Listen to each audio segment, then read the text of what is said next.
Welcome with Satish channel. இன்னைக்கு இந்த வீடியோவில் 4 ஃபைனான்ஷியல் ரூல். இந்த ரூலை நீங்கள் தெரிஞ்சுக்கிட்டாக்கா உங்கள் லைஃப்பில் மணி என்ற ஒரு ப்ராப்ளம் வரவே வராது.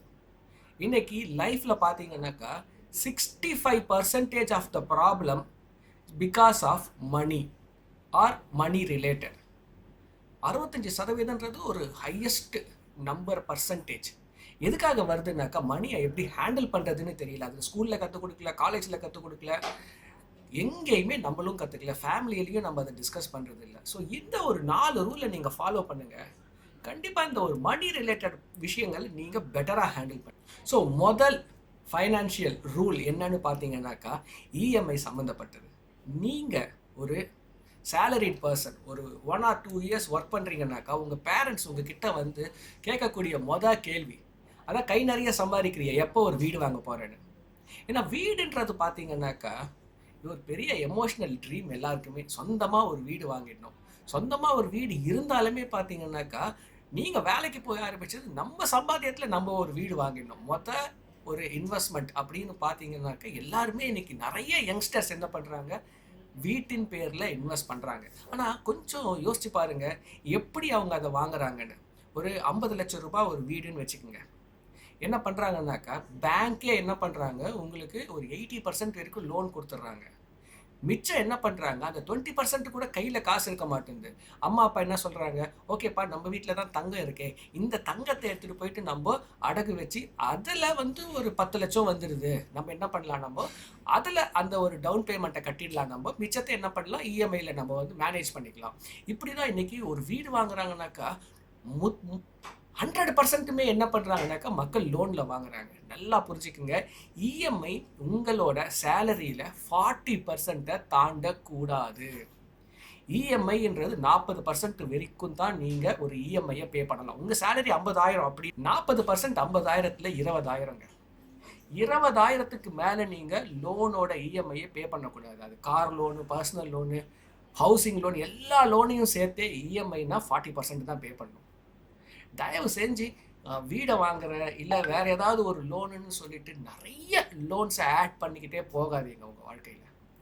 100% சேலரினா 40% ஃபார் இஎம்ஐஸ் லோன்ஸ், மிச்சம் இருக்கிற ஒரு 40% வந்து உங்களோட ஹவுஸ் ஹோல்ட் எக்ஸ்பென்சஸ், மிச்சம் 20% வந்து லாங் டேர்ம் இன்வெஸ்ட்மெண்ட்ஸ். 40-40-20. கண்டிப்பாக 40%க்கு மேலே லோன் இருக்கக்கூடாது. 40%க்கு மேலே உங்கள் ஹவுஸ் ஹோல்டும் நீங்கள் எக்ஸ்பென்சஸை வச்சுக்கக்கூடாது. உங்கள் செலவை எல்லாத்தையும் 40%ல் சுருக்கிக்கணும். அப்படிப்பட்ட ஒரு லைஃப் ஸ்டைலை மட்டும்தான் நீங்கள் வாழணும். நிறைய பேர் இன்னைக்கு என்ன பண்ணுறாங்கன்னாக்கா அவங்க சம்பளத்தை தாண்டி செலவு பண்ணுறாங்க. இந்த ரூல்லையே உங்களுக்கு வந்துடும். அது 40% லோன், 40% வந்து உங்களோட செலவு எக்ஸ்பென்சஸ், மிச்சம் 20% கண்டிப்பாக என்ன பண்ணணும், சேவிங். ஸோ இந்த ரூல் நம்பர் 1 மறக்கவே மறக்காதீங்க. 2வது ரூல், இது ரொம்ப நம்ம இந்தியா அப்படின்னு சொன்னாலே பார்த்தீங்கன்னாக்கா சேவிங்ஸ் ரேட் ரொம்ப அதிகமாக இருக்குங்க நம்மக்கிட்ட. நம்மளோட நேஷ்னல் சேவிங் ரேட் ஆவரேஜ் எவ்வளோ பார்த்தீங்கன்னா 30.2%. 30% வச்சுக்கோங்க. 30%ங்க சேவிங்ஸ் ரேட்டு. இப்போ நான் உங்ககிட்ட கேட்குற கேள்வி என்னன்னாக்கா, ட்ரெடிஷ்னலாக நம்ம எல்லாம் வந்து காசுன்னு வந்துட்டாக்கா நல்லா சேமிப்போம் நம்ம. ஆனால் இன்னைக்கு நிறைய செலவு பண்ணிட்டு இருக்கோம். உங்களோட சேவிங் ரேட் என்னன்னு தெரியுமா உங்களுக்கு? சேலரி என்னன்னு தெரியும், ஆனால் நீங்கள் ஒரு மாதத்துக்கு எவ்வளோ சேவ் பண்ணுறீங்க, எவ்வளோ இன்வெஸ்ட் பண்ணுறீங்க, கொஞ்சம் கால்குலேட் பண்ணி பாருங்கள். அட்லீஸ்ட் மினிமம் 25% நீங்கள் இன்வெஸ்ட் பண்ணியே ஆகணும்.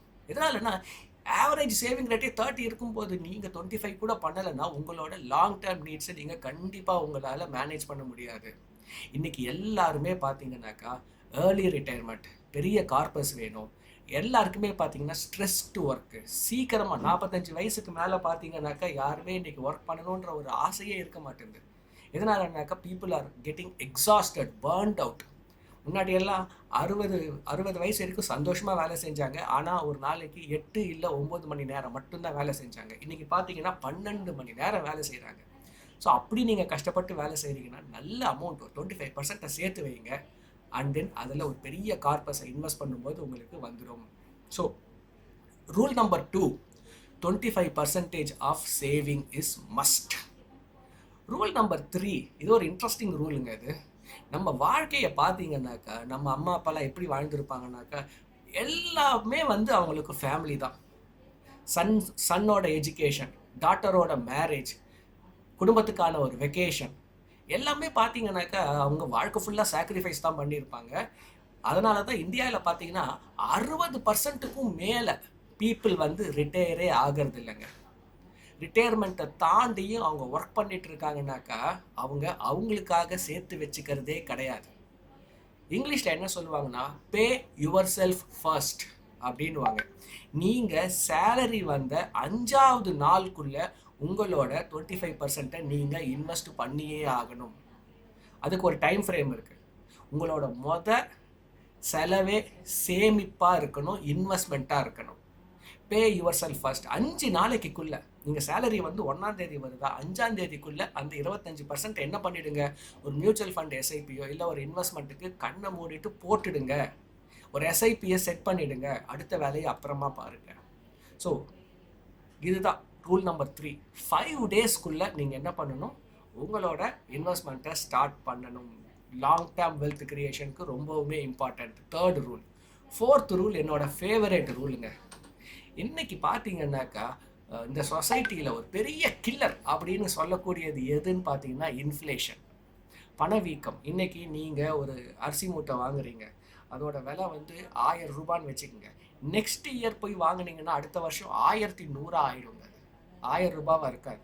ஸோ அந்த ஒரு பணம் என்றது பார்த்தீங்கன்னாக்கா அதோட வேல்யூ வந்து நாளாக கம்மியாகிட்டே போகும். ஸோ உங்களோட இன்வெஸ்ட்மெண்ட்டு குறைஞ்சபட்சம் 2 times ஆஃப் இன்ஃப்ளேஷன் கண்டிப்பாக இருக்கணும். 2 times ஆஃப் இன்ஃப்ளேஷன். இன்ஃப்ளேஷன் ஆவரேஜாக 6% தான் இன்ஃப்ளேஷன். 6%னா நீங்கள் இன்வெஸ்ட் பண்ணுற காசு உங்களோட மணி மல்டிப்ளிகேஷன் குறைஞ்சபட்சம் 12 இருக்கணும். இன்வெஸ்ட்மெண்ட் ஆப்ஷன் எல்லாத்தையும் எடுத்து பாருங்கள். ஃபிக்ஸட் டெபாசிட் எவ்வளோ கொடுக்குது, 7% அரௌண்ட். தங்கம் எவ்வளோ ரிட்டர்ன்ஸை கொடுக்குது.